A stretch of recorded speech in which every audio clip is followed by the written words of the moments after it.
All right, everybody. Hopefully everybody is doing well. It's Tuesday before the holidays, right? And we want to welcome you. If you've been on before, welcome back. If you're new to the conversation, take this opportunity to welcome you. My name's Dr. Roney. We're going to be joined tonight by Liliana Partida. She's our nutritionist at the center, as well as our EVOC specialist. So wealth of knowledge from her. She's going to talk about how to navigate the holidays and from a food standpoint and from a mental health standpoint. It can be a tough time for a lot of people this time of year. It could be a great time too, but especially if you're battling your health right now. We want to just give you an opportunity to learn some things and some vices that you could use to help just maximize your health potential through the holidays. So yeah, I think that's going to be a good one. I know it's a busy week for a lot of people. The next 2 weeks are, so we figured we wouldn't get into some heavy duty stuff until the new year, but we'll make it light and give you some tools in the toolbox to help navigate the holidays. So I definitely wish you all have a great holiday, get to spend a lot of time with family and friends. I think, as I personally have gotten older, I've realized the importance, right, of family and friends and people in your circle that can build you up and make you better and just compliment you and I guess just lift you up. And I think that's what the holidays are all about. So hopefully, my biggest wish around this time of year is that everybody has that, that circle, that they can count on and spend some time together. I think it's super important.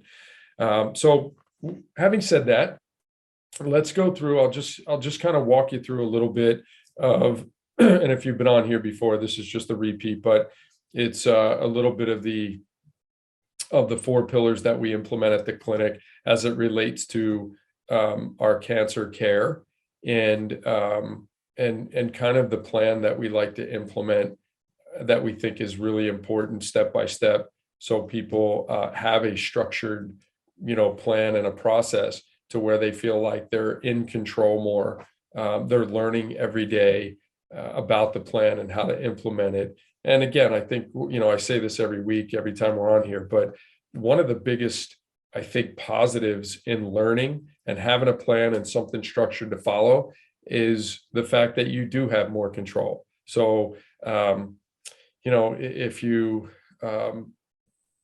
if you're in the conventional world, a lot of times it's we're going to do this and that's it, and you're at their mercy and there's no control there. But I always say that's the conventional world, although very, very helpful and very necessary at times, it's still one chapter of a 20-chapter book. And I think these other 19 chapters are really important. And this is what my eyeballs tell me day in and day out, week after week, being downstairs, helping people every day through the process, is that if you do all these different things and you attack it from every angle, both conventionally, if that's the need, and alternatively or integratively, people do really well. And I think that's super important to get that word out, that you're not just stuck here. You can do all these other things that will certainly help your function, will help your healing, will help support you through whether it's surgery, chemo, or radiation. And my eyeballs tell me that people do really well when they implement a full system like that. So nonetheless, let's kind of go through here and work step by step, going through. Let me just pull here. Let's see. All right. So Cancer Center for Healing, Irvine, California. We do all stages and types of cancer. We get that question a lot, actually, but we do all types and stages of cancer. It just depends on what's going on, the aggressiveness as to what the care plan looks like. And we do that based on our 4-pillar approach. So the first pillar in our 4-pillar approach is going to be your testing, your labs. So we want to make sure, for sure, I'll get to Liliana when she comes in and I'll introduce her and give you her bio. But the comprehensive testing. So to keep it simple, kind of put it in a nice little package, your testing is going to give you a more comprehensive individualized plan, right? Sometimes it's cookie cutter, in the conventional world, and we like to make it more individualized by using some of the testing that's out there. The RGCC is a great test. The Garden 360, we're starting to look at that more. We're using some other labs that are coming up that I think are going to give us, or will give us, a really good understanding of a lot of different things within the chemo, natural substance, circulating tumor world. So these labs are kind of popping up, and there's new technology being used. So we're excited that we're going to partner with some of the companies that can give us the data that we need. So the comprehensive testing is critical, using tests like the RGCC or the Garden 360 that can give us more details on what chemo agents are helpful, what natural substances are more helpful. And when I say helpful, they test the circulating tumor cells and determine the sensitivity to either the chemo agents or the natural substances to those circulating tumor cells, which give us a better chance of killing them, right? Of knocking them down. So RGCC, Garden 360. The Garden 360 also gives a lot of clinical trials that are happening around the country, around the world even, and seeing if you're a fit for those. So you get a ton of information between the RGCC and the Garden 360. You get a ton of information that the doctors can utilize every test that we take and utilize it to your best advantage. And I think that's a really important aspect of it as well. We test things like nagalase. You'll see nagalase, we'll see PHI, and you'll see things like D-dimer and your cancer antigens on those panels.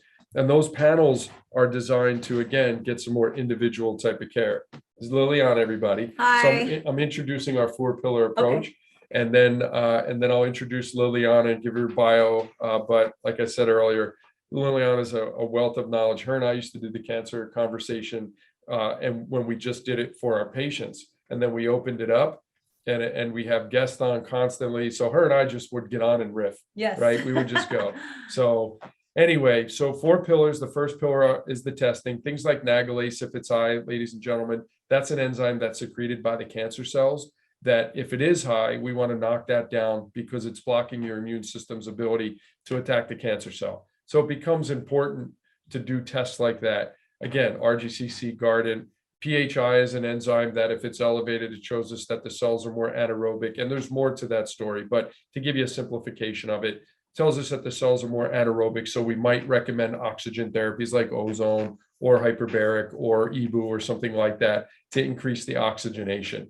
So that just gives you an idea of beyond the scans that are normally done, PETs and CATs and things like that. We want to do more testing that, again, creates a more individualized approach to this process.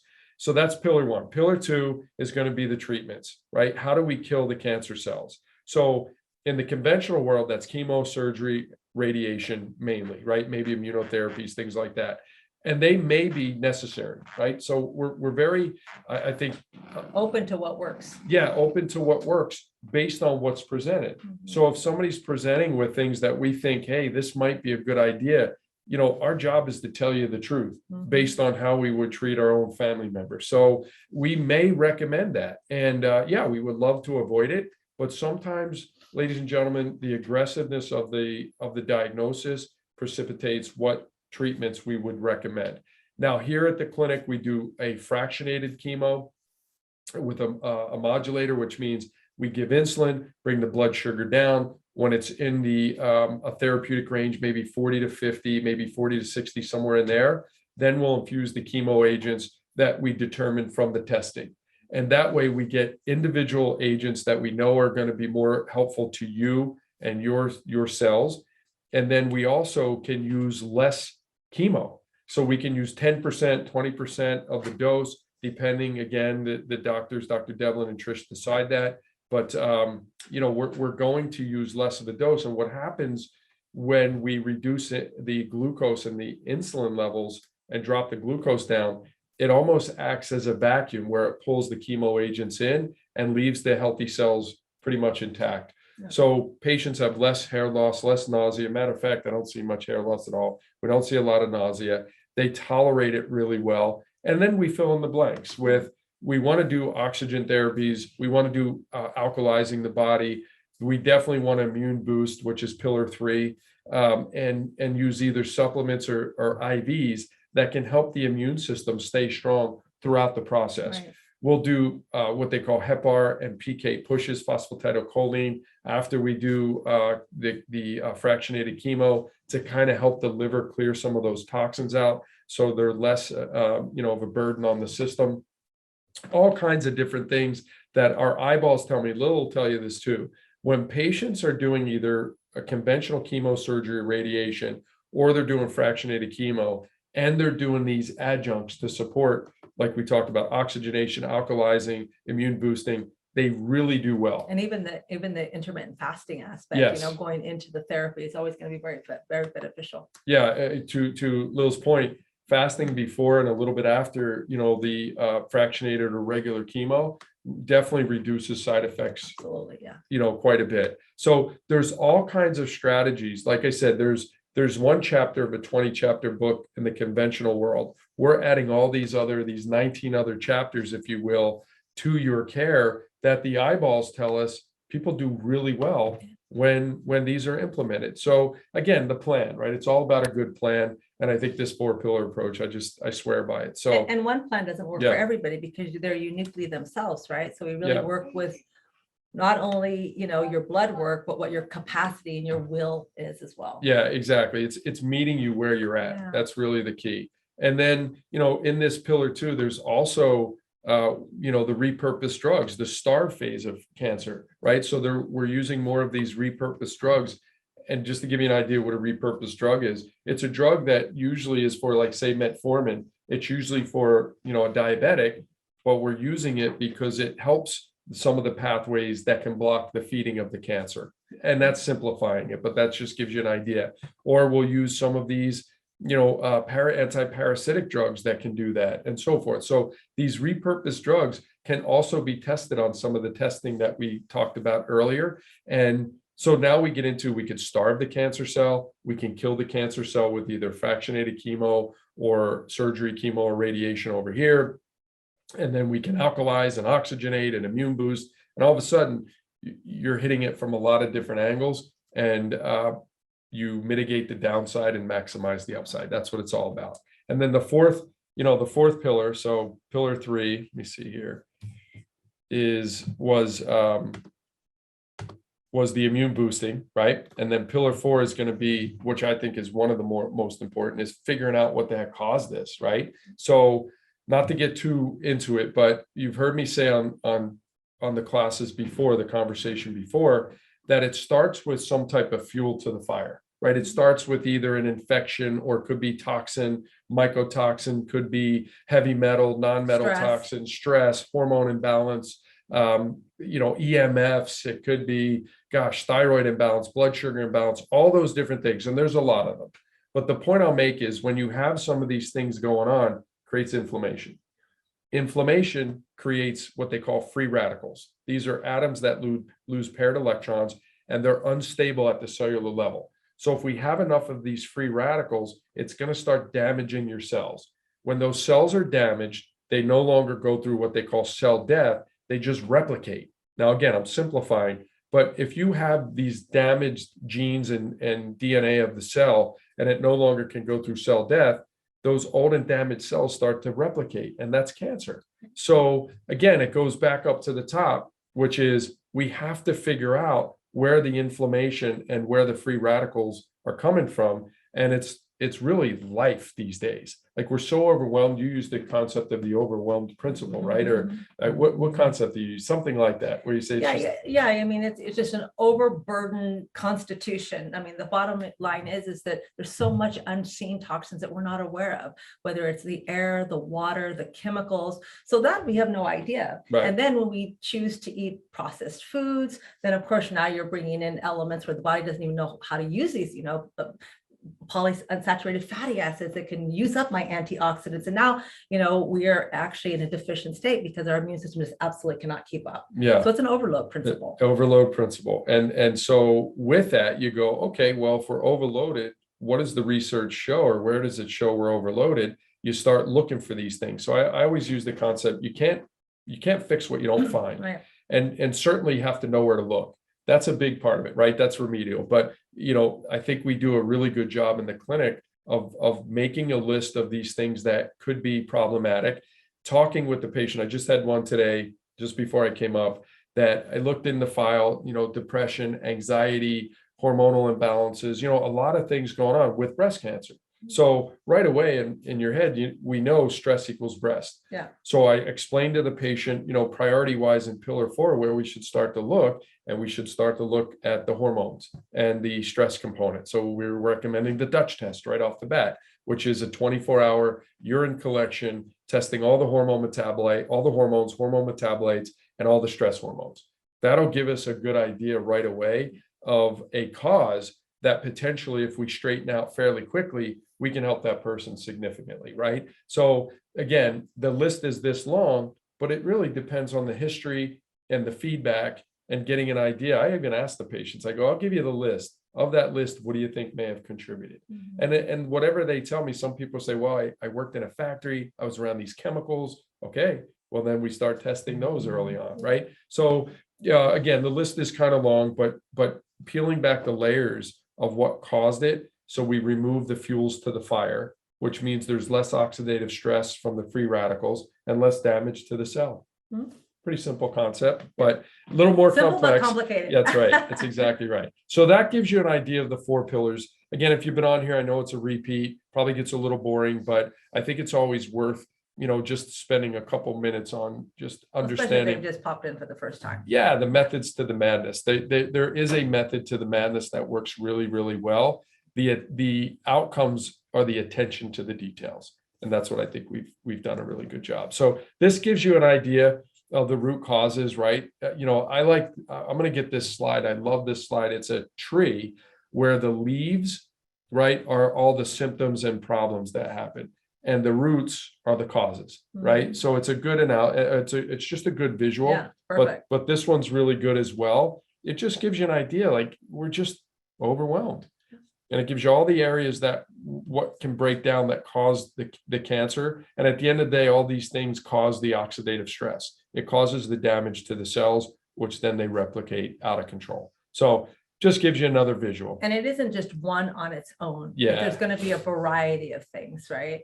And so we can all say, I can relate to half of that already, right? Okay. So nobody is exempt. Unfortunately, we just have to have this lifestyle that is all about detoxification. We live in a detox mindset. Yeah, great point. And it's something that some patients come in and they're really clean, meaning they'll come in, they'll have the diagnosis, and they're really clean, meaning their labs all look great. It'd be like me and you getting the diagnosis, where I feel like we eat well, we exercise well, we do, stress management, all that. However, what I've learned over time that I'm starting to delve into, I just went to the biological dentist, got one of the mercuries removed. They check for cavitations, which are little holes in the bones of the teeth that collect bacteria.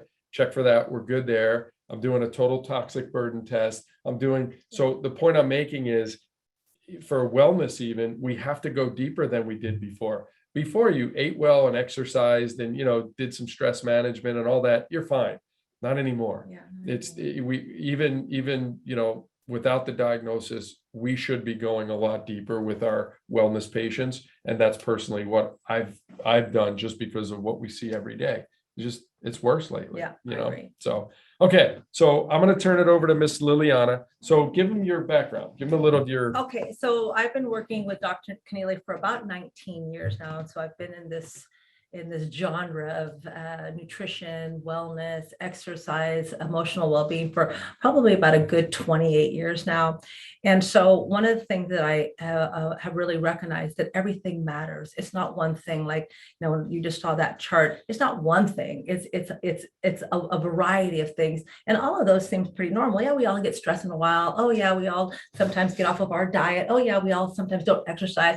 So again, it is is the consistency of all those things together. Okay. Eating off your diet for 2 or 3 days in a row, that's not going to affect you in a negative way. But if I do it over years and years of a period, and I'm really not, taking care of what I call my personal needs, then there's going to be a deficiency. And unfortunately, that deficiency is usually going to be your health. And this is why it's so important for me to work with people on an emotional level, because as Dr. Roney said, is that all illness, the root of it is about 98% stress and lifestyle. And so if we can just start having people with the mindset of, having reverence for this vehicle that God gave them. I always tell patients, whose hands and these feet belong to? And they go, mine. And I said, oh, okay. So one day when your spirit decides to take flight, that body is going to be over there in that chair, just like that blanket. So then who do those feet and hands belong to?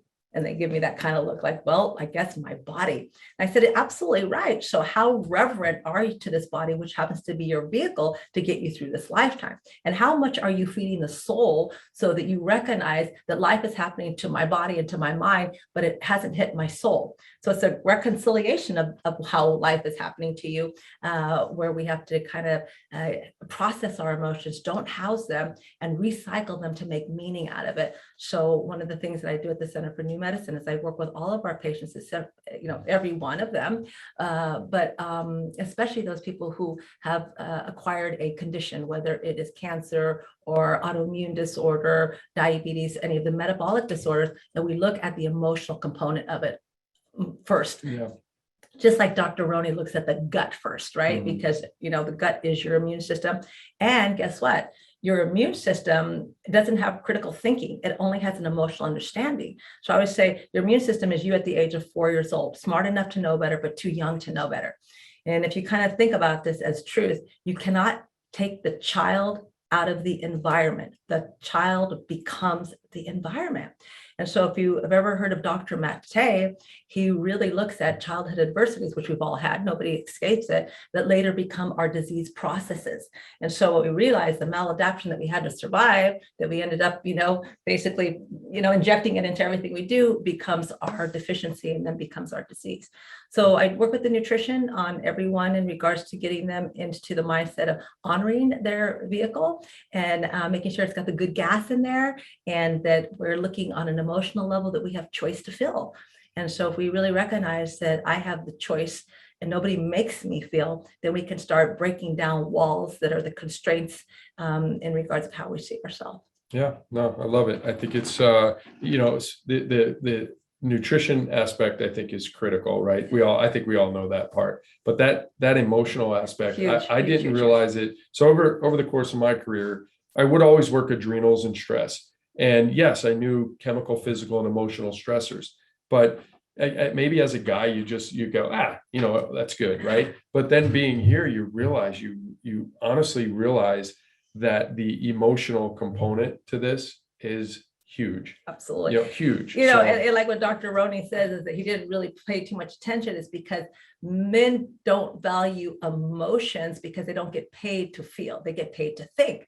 So little girls, it's more acceptable to cry and have an emotion, but when a little boy cries, quit being a little girl, quit being a sissy. So it isn't fair. So it's really important to recognize that we both have both testosterone and estrogen, both male and female, and to be able to be more balanced. Yeah. And I think that we would be able to recognize when our nervous system is off the grid and offline. Yeah, agreed. Yeah, the stress component's huge. It's in every chart. It's like, oh, this is stress, this is stress, this is stress, which then you mentioned it in an earlier conversation, but then we get hormonal imbalances, we get more acidic, we get an immune system that becomes dysregulated. Yeah. Right. So the list of things that happens just from that one thing, blood sugar imbalances, I mean, it goes on and on. So it's really a big deal to mitigate it and then to deal with it. Going back to EVOX for a second. Yeah. If I'm not mistaken, it goes all the way back to childhood and starts to unravel It's a amazing. lot of the layers, right? I mean, for me,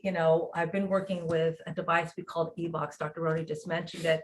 And it's biofeedback where I record the patient as they speak. And I'm not recording what they say, but I'm recording the missing frequencies in the voice, which allows me to see what they call a perception index of how the body has experienced it.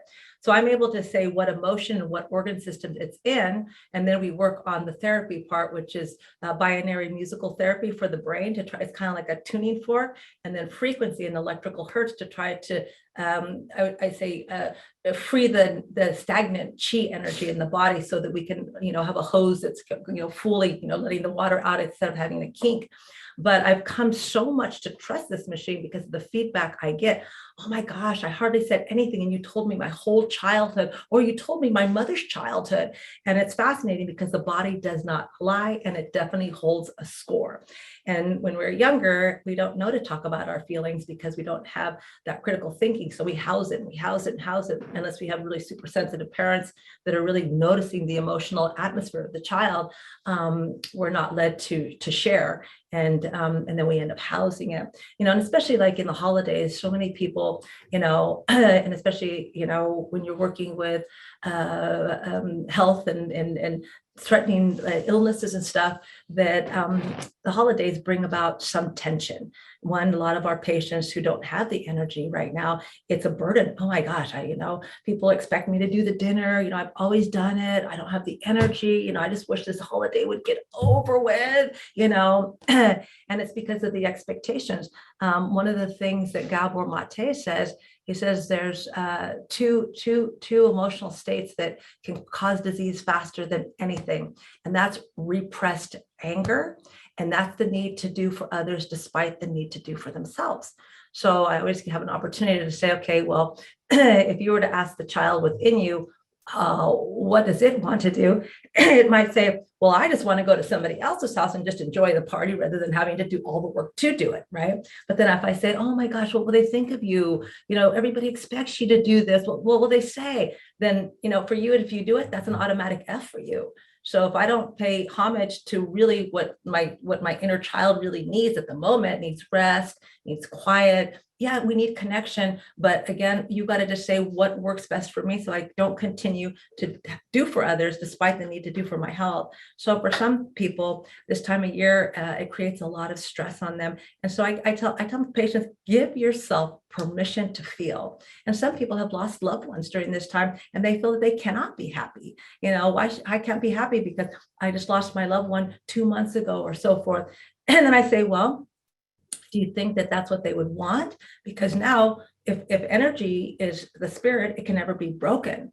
And so again, it's just gone from this dimension to another, but how does that spirit live within me? Can I still have joy and the Christmas lights and the brights and the connectedness and bring that energy in rather than the sorrow of the deficiency of not having a loved one around? And I tell patients that they have nobody, like I have no family, I have not, I don't have children, all my relatives, nobody lives here, and I'm all alone. And I say, okay, this is a wonderful time to be of service.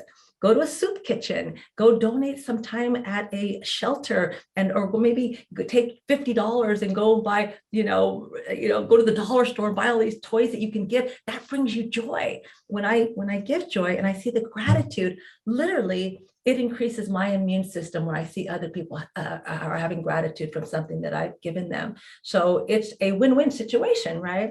So again, the holidays can evoke a lot of emotions, and it's important for you to process your emotion. Don't just overlook it or let's get through this, let's stay present with, how we can bring joy into our life and how we can manage to connect. And even if it's just with yourself, like last year, I spent New Year's all by myself because I got COVID, right? But I said, okay, I'm gonna make myself a crab dinner, and I'm gonna have candles, and I'm gonna do ritual, and I'm gonna do intention, and I had a fabulous time, right? And it was great. And so it really allowed me to just have that self-care without thinking I was gonna miss out on a party or fun and stuff like that. So that was really fantastic. So again, you want to ask yourself, does the brilliance of this holiday bring me joy, or does it make me feel something that it doesn't feel good? Anything that doesn't feel good is your body telling you, please take care of this, because it's lowering my immunity rather than increasing it with the level of joy and gratitude. So when you think of the holidays, we talked about that. And so I'm going to just pass that slide. and this one too. All right, navigating the holidays. The other day, I went to a Christmas party, and I kid you not, Dr. Roney, there was a huge dinner table and a counter and another counter filled with cookies. And I said to the hostess, how long did it take you to do this? She said, the day after Thanksgiving, I begin to make these cookies. Oh my gosh. All right. Wow. I said, Wow. this is a alcoholic's Oh my dream, God, right? yeah. And it was really, really great because I was just kind of watching and observing how the people were like, kind of like a little shark going in and out. Should I, shouldn't I, right? And even my own experience, all right? So I'm really conscious about, not eating things with sugar and gluten-free. So I said, I can have one. That's why I have a gluten-free. And I had one cookie out of the 550 cookies that were there, right? And why was I able to only have one? I was able to only have one. Why? Because I'm really consciously aware of my blood sugar and the stability of it. So when I have stable blood sugar, I make very healthy, conscious choices because my blood sugar is not going up and down and giving me signals like you're running out of gas, go do something immediately to, get that little fuel, right? Which happens to be sugar, right? And so again, glucose is essential for the functionality of the brain, but it's the most toxic of all of the foods that we do eat if we're not having it in balance. And so one of the things I do is whenever I am going to a party, which I did with this one, is I eat some protein before I went because that immediately stabilizes my brain to keep my blood sugar stable. So if I have that one cookie, which is going to be maybe 15 grams of carbohydrate, I'm still within my framework and getting to socialize and have a good time. It's not all about the food. So you can go to these parties, but again, it's my mindset of how am I going to connect? How am I going to, be the last one to let go when someone's hugging me so I can get really what the joy about Christmas is all about. And so, when I go to a party, I prepare and I say, well, guess what? The party is the meal is just one meal. It's not the whole day. So 99% of the time I do my intermittent fasting in the morning, and then I'll have maybe, a little light protein. And then I go, so in all reality, I probably only had less than 1,000 calories that day because I'm being very conscious about, what works for me. And so again, being mindful makes it so easy to navigate these holidays without gaining a single pound, but just maintaining, right? And you're also, how would I put it? Your long-term goal is always health, right? Yeah. So it's like depositing. You're depositing in a bank account, you're depositing enough. Sometimes you can take a withdrawal. Yeah. So, for you and me personally, and we've had this conversation many times, when I get off track enough, I definitely don't feel well. Yeah. Right. Oh, yeah. Like you don't either. I get inflamed. there's a lot of things that happen in my body. So in a good way, it keeps me grounded. Absolutely. Right? The cleaner you eat, the faster the reaction, right? Yeah. I'm like, I don't want to go down that anything. road. I don't want the negative consequences to this. So that helps me personally. But long term, I always say you want to look this way and work backwards. Like, okay, how do you want to act, feel, going through the holidays, especially fighting, maybe a chronic disease or something like that. It's all critical, right? It's all critical as far as what you're doing. It's either using food as medicine or not, right? And we want to, as much as we can, depending on the individual, how far you can get off is probably dependent on where you're at with everything. Would you say? Absolutely. Agree? And just remember that your brain has remembered everything delicious you've ever put in your mouth because you've got a dopamine pathway that has remembered what it will take to make you feel good again. So when you're feeling a little sad or you're feeling a little stressed, then it's saying, oh, just go get a hit of that and it will make you feel good. But it's like a drug. When the hit wears off, I need a little bit more hit, right? Yeah. And then it can just become a vicious cycle in regards of the up and down motion of the blood sugar. Now, again, getting off your regime for a couple of days, like we said before, it doesn't matter. Right. Loosen up the belt one notch. But don't go to an elastic belt because there's lots of notches on that, right? So I always tell people, whatever you do, don't wear an elastic waistband because it's real easy. Those sweatpants. Don't wear sweatpants, exactly. So again, the goal is to really focus on the connectedness, what Christmas is all about, the joy, the love, and enjoy the food. But again, we don't need to go all out. I do like the idea of it's like going to the grocery store. Eat before you go, right? Yeah. You're not hungry. You're going to make good choices. It's probably the same concept. Like eat a little bit, be have that satiety, and then go, and you can pick a little bit, but it'll probably help you out a lot. So I like that idea. Oh, absolutely. And of course, I'm not perfect. I mean, if I have I'm not a sugar person, but I'm a salty, savory person. So if there's chips there, it's like my hand has a mind of its own, right? You know what I mean? So I'm kind of like looking at, okay, where's the protein here? Oh, there's some shrimp over there. There's some cheese over there. There's some olives over there. There's some nuts over there. So I kind of go for all that stuff first. And then there's just like, the little chips are just kind of like a little bit of condiment on my plate. They're never the main event. So that's really important. So usually when I walk in, first thing I do is I assess, and I go straight over to the bar and I give myself a Pellegrino and I put a lemon there. Nobody knows if it's vodka or not, but I choose how much I want to drink, because I will guarantee if you have nothing in your hands, people are going to be offering you, hey, here, have some of this, want to drink, right? And so again, if you have a napkin in one hand and a drink in another, the likelihood of somebody asking if you want something is probably about that big. So that makes it easy for me, and it makes it nice. So again, if anytime anybody asks me to come to an event, the first thing I always ask is, can I bring anything? I mean, I come from 10 brothers and sisters, so my mother never went anywhere almost without the entire meal to bring to someone's house, right? So we all have that kind of mindset. So think of something that you can eat that it could be a main meal. So for me, it's always a salad with some sort of a protein, whether it's chicken or turkey or what have you, with a beautiful salad dressing. So again, I've got my main meal already covered, and then everything else is just filler. So I always do that. And then I never have a sugary drink. Like I'll never go for a margarita. I'll do it neat, just basic tequila neat or vodka neat. But all I need is one drink, right? I'm not there to get drunk. I'm there to just, have a little celebration. But it's the sugar and all of these things that end up catching up with you and making you feel absolutely terrible. So, what I have been doing, because one, I'm motivated because my daughter's getting married in January, right? So I got to look at my absolute best. And so again, if we already are going into the holidays with a little excess, all right, and then we have holidays, now that's just going to increase it more. So I'm like, okay, I like to do fasting every season. So for me, I do the prolonged fasting because I find that is easiest. It's 5 little boxes, and that's all you get to eat for the whole day. So it's about 1,000 calories the first day and then 800 calories after that.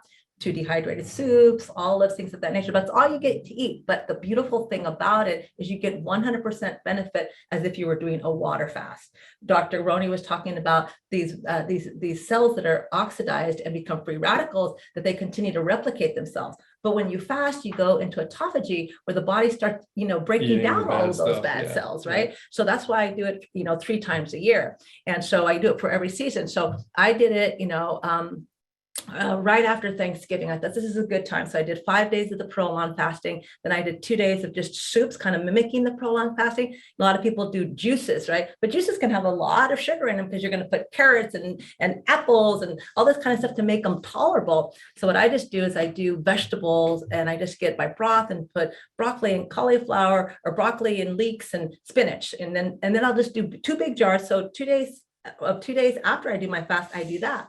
But what I'm doing now is 1 day a week, I do the soup thing. Okay. So I all the benefits that I gained during the fasting period, I still got them. Where normally, whatever you lost, you're going to gain back at least half of it, right? So now I know what works for me. And what I realized too is how much less I need to eat to be satisfied, and how much more work I can get done when I'm not cooking all day long, right? Because I love cooking, right? And so it made me really realize, one, at the age of 65, I don't need that much to really, nourish my body. And once you do something like that, you have a real reverence of it. You don't want to mess up, right? So it feels really good. Goes, I can do 2 days of this and 1 day of that, and it's wonderful. So usually after a holiday thing, I do that. I go to real kind of ketosis just for 1 day, and then it just throws me right back on track. Okay. So again, a lot of times, when we go to parties and stuff like that, you got your sister, you got an ally, you got your husband. So you guys are trying to keep each other in check. It's not to judge each other and to say, hey, you're on your second piece of cake, but just to kind of like, a little nudge, right? Is like, but in a loving, compassionate way. And just to kind of keep us, reminded that it's not an all or nothing kind of thing, that we can take 3 polite bites of something and then, pass it on, and then we're completely satisfied. And I would say that one of the things that I find really effective is if I'm at home, after I eat, I go straight to brush my teeth. Because who wants to brush your teeth again, right? Or that taste of eating something. The peppermint. But if I'm at a party, I take a peppermint in my mouth, like a little, little peppermint, and that's the same thing. So I've got bright, fresh, And I don't want to go and now eat something that it Yeah. doesn't taste good. Yeah. So that is a really good way. So brush your teeth after you've eaten your holiday meal, or put a mint in your mouth at a party, and that will save you. All kinds of strategies Yeah, I today. know, I'm there's learning. strategy. And another thing too is that, like that woman had 500 cookies at her house. Okay. Now, if all her guests leave and 250 cookies are there, that's a problem. Yeah. So what I do is I send whatever it is I don't want in my house, but I've created for a holiday for everyone else. I send it out with the guest.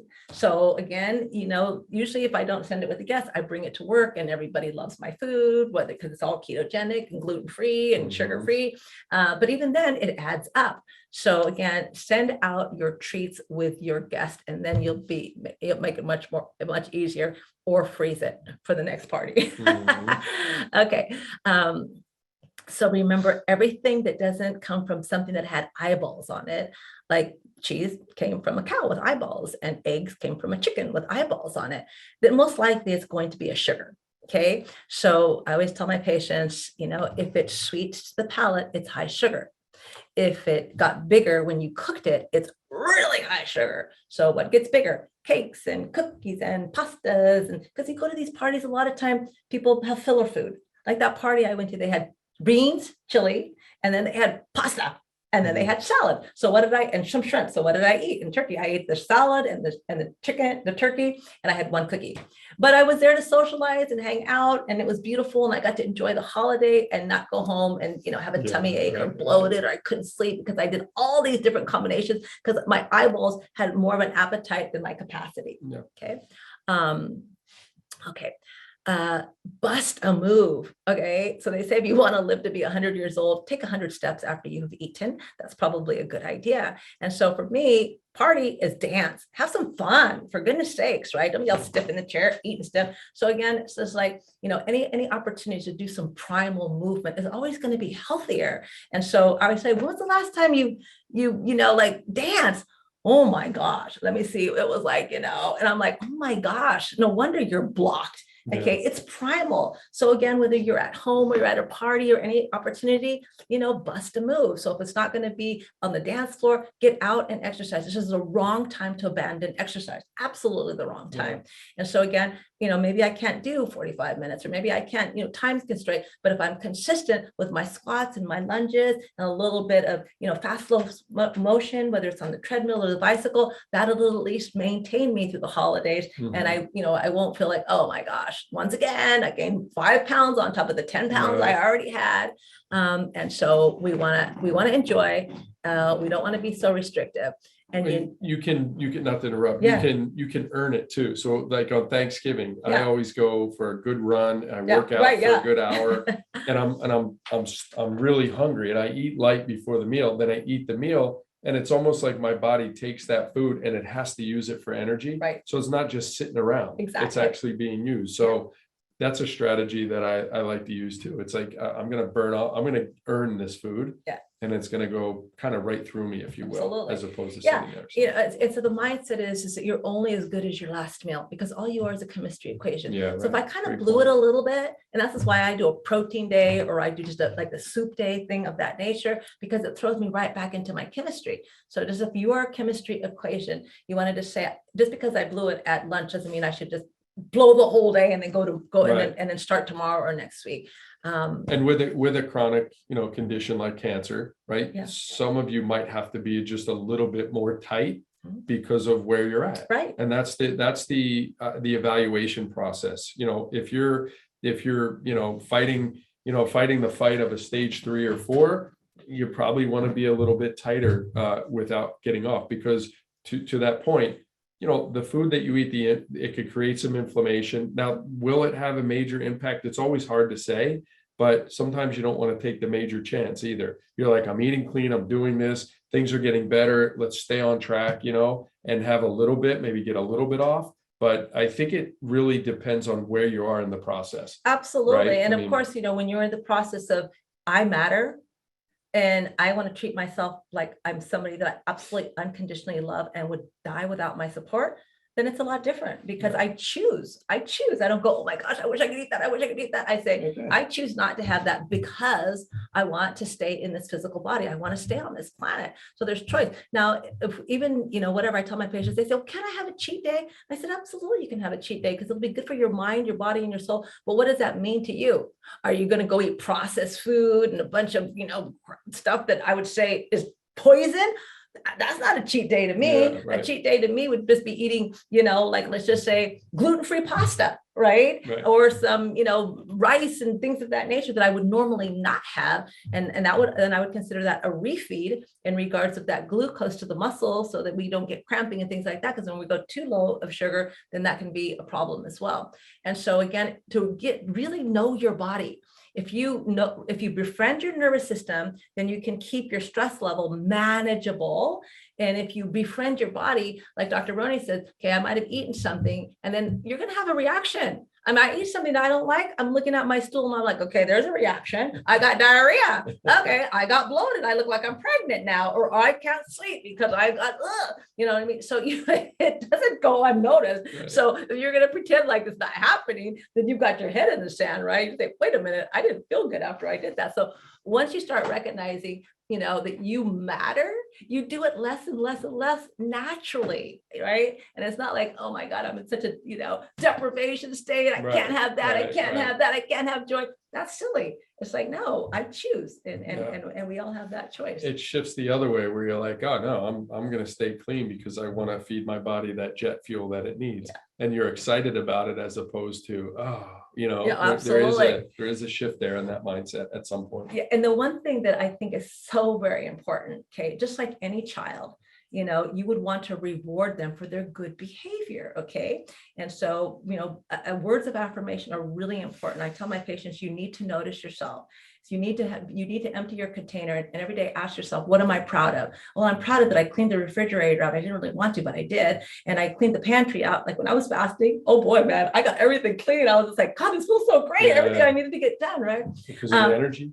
Just energy because I wasn't cooking. Yeah, you know what I mean? I had all this extra time and I wasn't watching TV because I was fasting from TV. I was fasting from right. Nice. And so I walk up the stairs, and as I'm walking up the stairs, I'm verbalizing, I'm so proud of myself, right? So I noticed myself. And when I do things, I say, good job, good girl, you're amazing. That was great. Because if I'm affirming myself, I'm not looking for the validation on the outside world to make me see me. And so the more you affirm a child, the more they know they're on the right track and the more they have momentum to want to continue to do that. So don't overlook yourself, which is so important. So sometimes I say, what's your reward? Okay, you got a really good, report. What are you giving yourself for a reward? Okay, some people go, oh, I want to reward myself with some, a Sunday. And I go, is that really a reward? Because a reward would maybe like a manicure, pedicure, a massage, a vacation, something.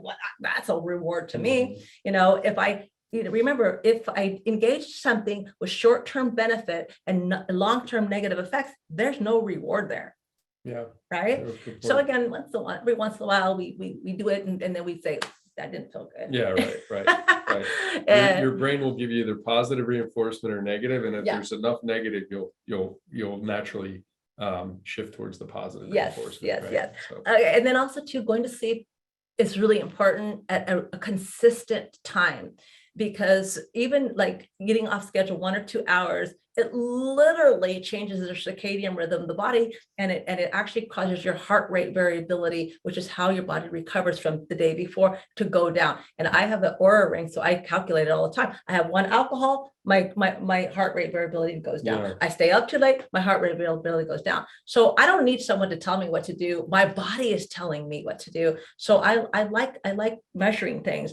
And so going to sleep at like, let's just say between the 10 to 12 o'clock at night, that's when your brain is being cleared of all of its amyloid tissue, all of its chemistry, the negativity of that nature of the day. Well, guess what? A lot of people, when it's the holiday time, they don't go to bed till 12 or 1 o'clock on a consistency, and it's right. And so again, it's not healthy. So it's really important that sleep before 12 o'clock is essential for the brain. So if you want to keep good memory, then you need to go to bed at least at the latest by 11 o'clock at night. Really, really important. So we can have good hormonal balance. We don't have the cortisol running through our veins. You get your REMs. Yeah, exactly. Okay, so make sure to drink plenty of water. Now, this is winter. Water's not that appealing. Salads are not that appealing because they're cold to the system. So warm water with a little bit of lemon really aids your digestive system. Just that simple little thing, right? Mhm. So warm lemonade. I take a chunk of ginger and I put it in the blender, cut it up with water, and I strain it. Now I got ginger water. So I can put lemon and ginger and make a beautiful sparkling mineral ginger ale. And it feels very festive. So I'm always doing festive type looking drinks, because it makes me happy, right? And my body goes, oh, it's not just water, it's actually something pleasurable. I add a little stevia to it.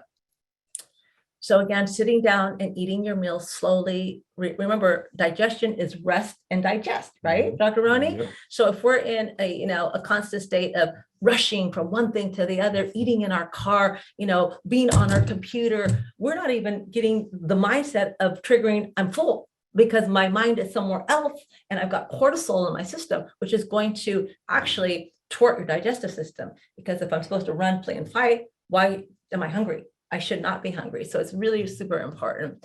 And so when you're going to a restaurant, which I love to go, but again, I'm going to be very conscientious about telling the waiter what my needs are.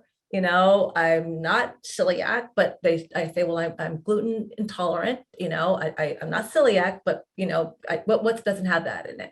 And so again, be specific. Don't be afraid to talk and let them know what your needs are. But it's always safe to have, vegetables, a piece of protein, and a nice salad. If it's not so cold outside, and then you're full because you've got all of the macronutrients you need to satiate yourself.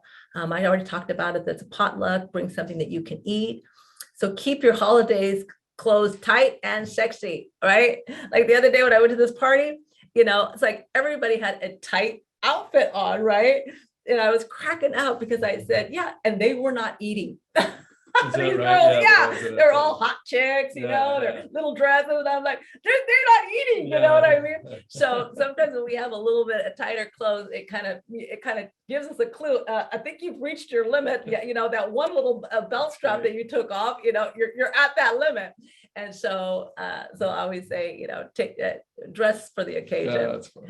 Okay, so enjoy the holidays, but with mindfulness.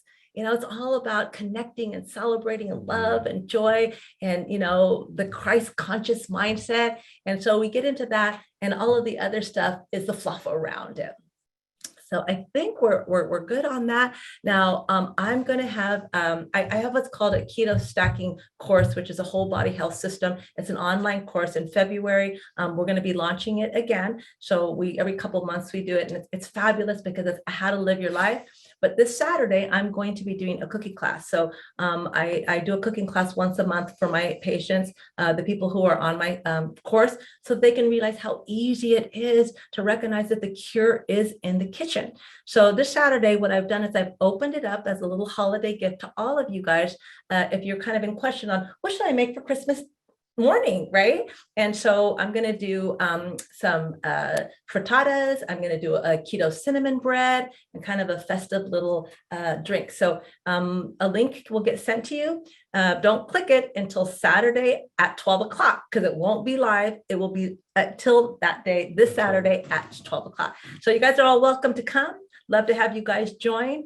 And with that, Dr. Roney, what do you have any last words to say? No, I just, I said at the beginning, I think the holidays are really important to just, like you said, the mindfulness, enjoy the season, enjoy the spirit of the season, right? You feel that. I love it. I love Christmas. Yeah.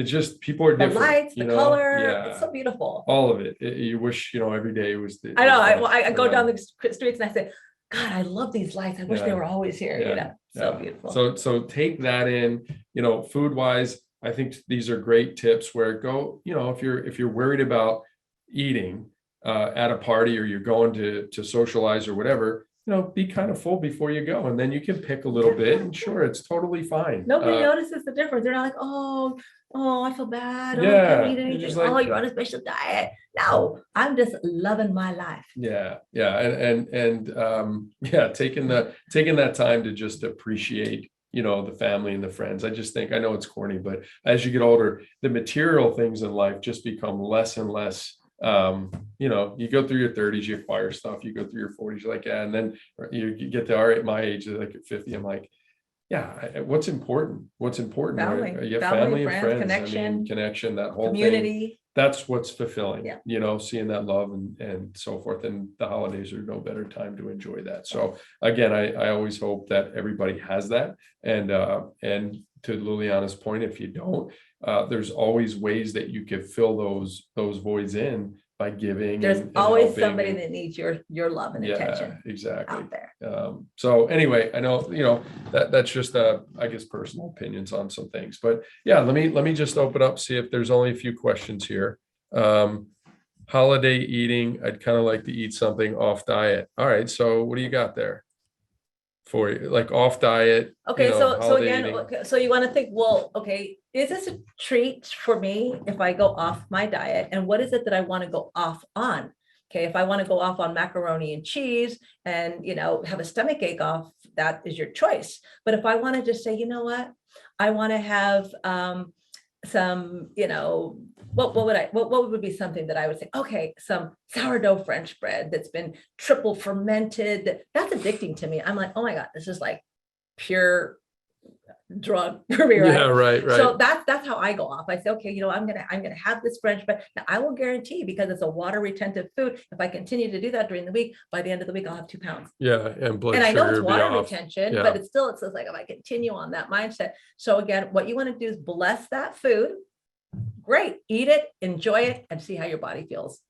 Right? Yeah, agree. All right. So some researchers suggest 99% of cancers are not genetic at all, but is body toxicity, and even viruses don't exist, but rather in an environment for breeding the body's normal process of cleansing. Yeah, like so. There's a saying that I think is relevant.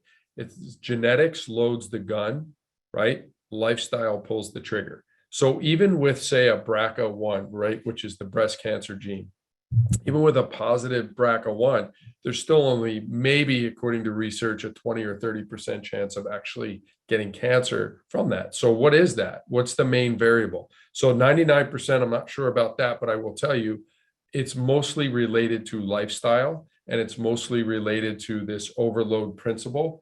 That's what the eyeball test tells And the me. emotions. And the emotions, yeah. So there was a comment here, and so thank you, James, for this, and we will look at this. But some research suggests that 99% cancers are not, okay. That was up, but then below that, and this biogenetics experts show that our view of sugar is completely wrong. Just so much complexity to sift through. You're absolutely right in regards to there's so much to sift to that it makes us have conflict. But the one thing we know for sure, right, Dr. Roney, is that cancer thrives off of fermenting glucose, and it uses as a fuel. Now, again, you know, well, like I said, the brain needs about 120 grams of glucose a day in order to function properly. But when we aren't getting it in our diet, it gets it from fat and it turns it into ketones, and it metabolizes, and the brain can function, and so can the metabolism beautifully.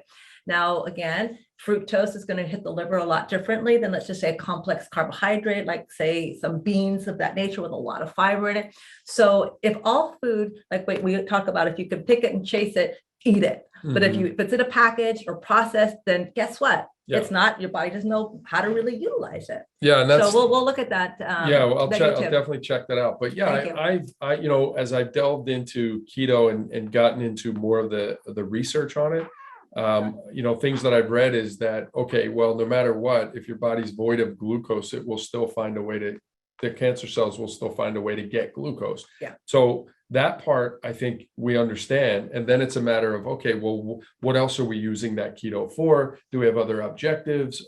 So again, memory, right? Yeah, I think there's a relevance to that, where I'm big, and Lil is too, on the paleo, where you're eating real food, right? You're eating the good fats from the land. You're eating the good proteins from the land. And, you know, we won't get into the whole meat, not meat, but, you know, I still think there's relevance in, you know, a good pasture finished, pasture raised, cleaner burning meat, more wild. I think there's relevance to that. I'm not saying across the board overall, but it's just something that I think there's still relevance to within that pick it or chase it concept. Yeah, right? there is, you know, like have the mindset is that what works for me, I have to be my personal experiment. Okay, we know that, you know, as far as the Mediterranean diet, they look at that as the most balanced way of eating so that you're not really eliminating anything. You're just not eating everything at one go, right? Like, Yeah. we as Americans, we're the bigger, better gulp mindset, Yeah, right? right, Which right. is not at all.